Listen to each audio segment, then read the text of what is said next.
আসসালামু আলাইকুম ওয়া রাহমাতুল্লাহি ওয়া বারাকাতুহু। সম্মানিত ভিউয়ার্স এন্ড সাবস্ক্রাইবার, আশা করি সবাই ভালো আছেন। আজ আমি আপনাদের সাথে শেয়ার করব বহনযোগ্য ফায়ার এক্সটিংগুইশার অর্থাৎ অগ্নি নির্বাপক যন্ত্র ব্যবহারের ক্ষেত্রে কিছু সতর্কতা অবলম্বন। তো ফায়ার এক্সটিংগুইশার ব্যবহারের ক্ষেত্রে কিছু সতর্কতা।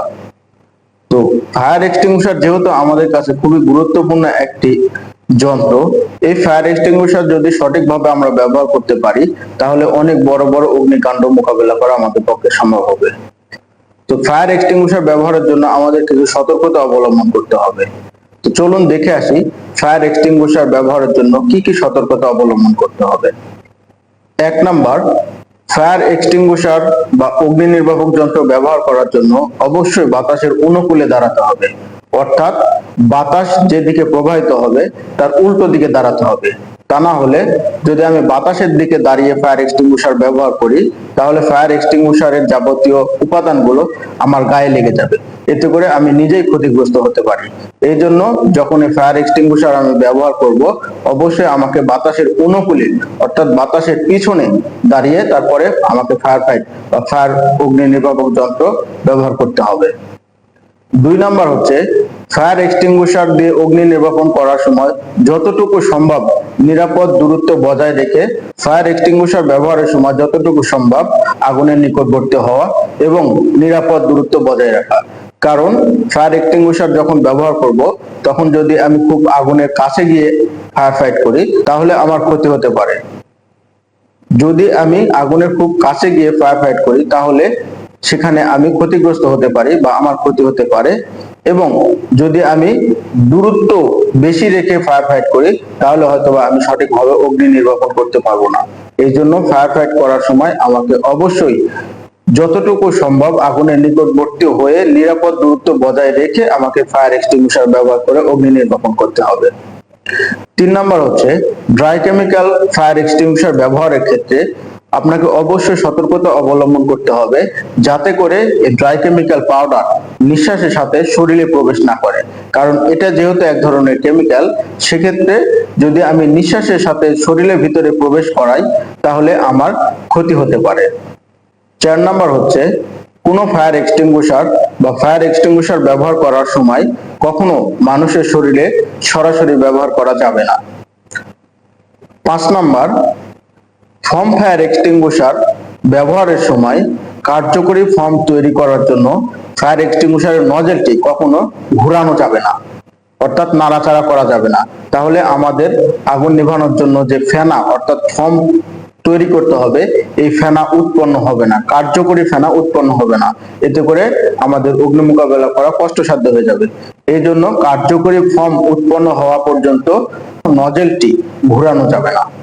5 নাম্বার হচ্ছে CO2 অর্থাৎ কার্বন ডাই অক্সাইড গ্যাস, এই এক্সটিংগুইশারটি খোলা জায়গায় অথবা কঠিন বস্তুর আগুনে ব্যবহার করা যাবে না। তো যেহেতু এটা গ্যাস, সেহেতু এটা যদি আমি খোলা জায়গায় ব্যবহার করি তাহলে এটা সাথে সাথে বাতাসের সাথে উড়ে যাবে বা মিশে যাবে, আমার আগুন নিভবে না। এই জন্য CO2 অর্থাৎ কার্বন ডাই অক্সাইড এই এক্সটিংগুইশারটি আবদ্ধ জায়গায় অর্থাৎ কনফাইন্ড স্পেসে যেটাকে বলে এটা এখানে ভালো কাজ করবে। এই জন্য CO2 বা কার্বন ডাই অক্সাইড গ্যাস খোলা জায়গায় এবং কঠিন পদার্থের আগুনে ব্যবহার করা যাবে না। 6 নাম্বার, CO2 ফায়ার এক্সটিংগুইশার ব্যবহারের ক্ষেত্রে অবশ্যই সাবধানতা অবলম্বন করতে হবে, কারণ এটা যেহেতু একটি গ্যাস এবং এই গ্যাসটি অনেক ঠান্ডা এবং বোতলের ভিতরে অনেক প্রেসার দিয়ে এটাকে প্রেসারাইজ করা থাকে, প্রেসার দিয়ে ভরা থাকে। যখন এই ফায়ার এক্সটিংগুইশার ব্যবহার করব, ফায়ার এক্সটিংগুইশার ব্যবহারের জন্য ডেলিভারি হোজ নজেলটি ধরার জন্য যে জায়গাটুকু দেওয়া হয়েছে এই নির্দিষ্ট জায়গায় ধরে এই ফায়ার এক্সটিংগুইশার ব্যবহার করতে হবে।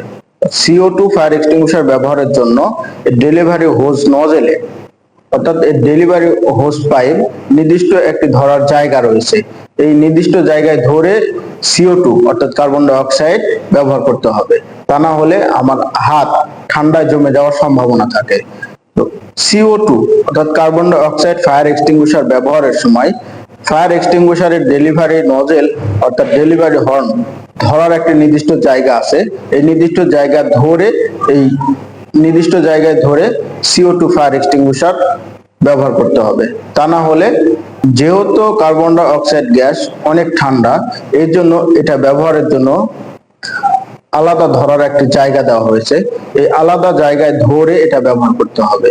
কখনোই এই নির্দিষ্ট জায়গার উপরে বা নিচে অথবা এটার অন্য কোথাও নির্দিষ্ট জায়গা ছাড়া উপরে বা নিচে বা ডেলিভারি হর্ন বা পাইপ ধরে ব্যবহার করা যাবে না। কারণ আমি যদি উপরে বা নিচে বা এই নির্দিষ্ট জায়গা ছাড়া অন্য কোথাও ধরি তাহলে আমার হাত ঠান্ডায় জমে যেতে পারে এবং এর দ্বারা আমি ক্ষতিগ্রস্ত হতে পারি। CO2 গ্যাস যেহেতু অনেক প্রেসারে একটি বোতলের ভিতরে ভরা থাকে, এই জন্য যখন এই CO2 অর্থাৎ কার্বন ডাই অক্সাইড এই এক্সটিংগুইশার ব্যবহার করবেন তখন অনেক শব্দ বা আওয়াজ হবে। যেহেতু এটার বোতলে অনেক প্রেসার থাকে, যেহেতু এটা সিলিন্ডারের ভিতরে অনেক প্রেসার থাকে, যখন এই গ্যাসটি বের হয় তখন অনেক চাপে বের হয়। CO2 ফায়ার এক্সটিংগুইশার ব্যবহার করার সময় এক্সটিংগুইশারের ডেলিভারি পাইপে যে নির্দিষ্ট জায়গা দেওয়া হয়েছে এই নির্দিষ্ট জায়গা ধরে ব্যবহার করবেন।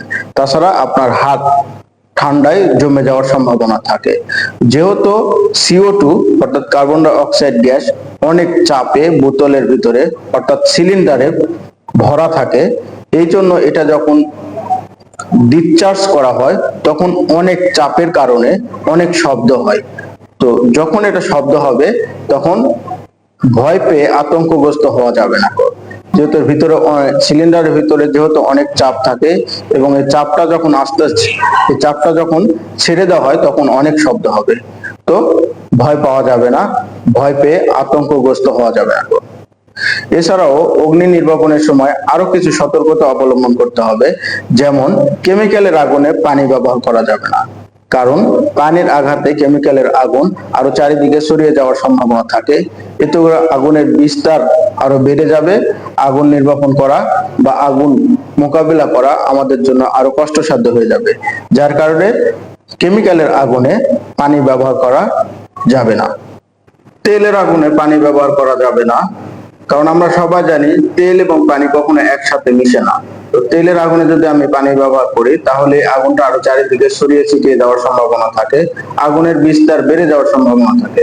যার কারণে তেলের আগুনে যদি পানি ব্যবহার করি তাহলে আগুনটা আরো বড় হয়ে যাবে। আমি এই অগ্নিকাণ্ড মোকাবেলা করা আমার জন্য খুব কষ্টসাধ্য হয়ে যাবে বা আগুন নিভানো অসম্ভব হয়ে যেতে পারে। যার কারণে তেলের আগুনে কখনোই পানি ব্যবহার করা যাবে না। পানির পরিবর্তে আমরা ফোম ফায়ার এক্সটিংগুইশার অথবা ভিজা কাঁথা, কম্বল বা মোটা কোনো কিছু দিয়ে ঢেকে দিয়ে আমরা আগুন নেভাতে পারি। তো ভুলেও তেলের আগুনে পানি ব্যবহার করা যাবে না। তেলের আগুনে, কারেন্টের আগুনে এবং কেমিক্যালের আগুনে কখনোই পানি ব্যবহার করা যাবে না, কারণ এই আগুনগুলোতে পানি ব্যবহার করা আমাদের জন্য খুবই বিপজ্জনক।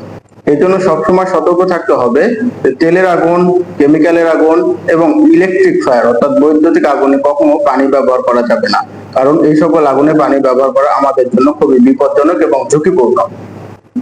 এবং সর্বশেষ যেটা বলবো সেটা হচ্ছে ইলেকট্রিক অর্থাৎ বৈদ্যুতিক ফায়ারে বা বৈদ্যুতিক আগুনে পানি ব্যবহার করা যাবে না। যদি আমি বিদ্যুতের আগুনে পানি ব্যবহার করি তাহলে এই পানি যদি আমার শরীরে অর্থাৎ গায়ে যদি স্পর্শ করে তাহলে আমি বিদ্যুতায়িত হতে পারি এবং আমি যদি বিদ্যুতায়িত হয়ে যাই তাহলে আমার নিজেরই ক্ষতি হওয়ার সম্ভাবনা থাকে। এই জন্য যদি ইলেকট্রিক ফায়ার হয়ে থাকে তাহলে ইলেকট্রিসিটি ডিসকানেক্টেড নিশ্চিত না হয়ে কারেন্টের আগুনে অর্থাৎ বৈদ্যুতিক আগুনে পানি ব্যবহার করা যাবে না। তো কারেন্টের আগুনে পানি ব্যবহার করার আগে আপনাকে নিশ্চিত হতে হবে যে বিদ্যুৎ সংযোগ আছে কি নাই। যদি থাকে তাহলে অবশ্যই বিদ্যুৎ সংযোগ বিচ্ছিন্ন করতে হবে। আর যদি নিশ্চিত হন যে বিদ্যুৎ সংযোগ বিচ্ছিন্ন করা হয়েছে বা বিদ্যুৎ সংযোগ নাই, সেক্ষেত্রে আপনি নিশ্চিত হয়ে তারপরে আপনি পানি দিয়ে ফায়ার ফাইট করতে পারেন। এই ছিল ফায়ার এক্সটিংগুইশার নিয়ে সতর্কতা। যখন আমরা এই এক্সটিংগুইশার ব্যবহার করে অগ্নি নির্বাপন করব তখন অবশ্যই আমরা এই সকল সতর্কতা অবলম্বন করে তারপরে আমরা ফায়ার ফাইট অর্থাৎ অগ্নি নির্বাপন করব। তো আজ এ পর্যন্তই। যদি ভিডিওটি ভালো লেগে থাকে তাহলে অবশ্যই ভিডিওটিতে একটি লাইক, কমেন্ট এবং শেয়ার করবেন। এবং আরো যদি আপনাদের কোনো মতামত থাকে তাহলে অবশ্যই কমেন্ট বক্সে কমেন্ট করবেন। আমি চেষ্টা করব আপনাদের কমেন্টের উপরে আরো নতুন একটি ভিডিও তৈরি করার জন্য। তো সে পর্যন্ত ভালো থাকবেন, সুস্থ থাকবেন। আল্লাহ হাফেজ।